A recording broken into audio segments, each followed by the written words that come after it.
ইফতারি সামনে রেখে দোয়া কবুল হয়, বিশ্বাস হয়? কি সামনে রেখে? সামনে ইফতারি। বসে থাকি আমরা তৃষ্ণায় সারাটা দিন, ছাতি ফেটে যায়। আল্লাহ দেখে, দেখতে দেখতে আল্লাহর একটা সফট কর্নার তৈরি হয়। এটাই সুযোগ কাজে লাগানো, ঠিক কিনা? মুমিন ঝোপ যে কোপ মারে, সময় মতো কাজ করে, ঠিক কিনা? আল্লাহ তখন ফেরেশতাদেরকে জিজ্ঞেস করে, এই ঘটনা কি? খায় না যে? খায় না কেন? আল্লাহ রোজা রাখছে। এগুলো কি? রো আফজা, পেঁয়াজ, আলুর চপ, বেগুনি, মুরগির রান। খায় না। খায় না কেন? ওরা যে ক্ষুধার্ত। আল্লাহ আপনার ভয়ে। তাই কি চায়? আল্লাহ আপনার কাছে ক্ষমা চায়।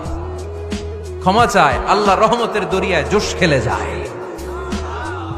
আল্লাহ তখন বলে, আমারে দেখছে নাকি ওরা? ফেরেশতারা বলে, না দেখে নাই। আমার জান্নাত জাহান্নাম দেখেছে? না দেখে নাই। আমারে না দেখে, জান্নাত জাহান্নাম না দেখে আমার এত ভয় করে।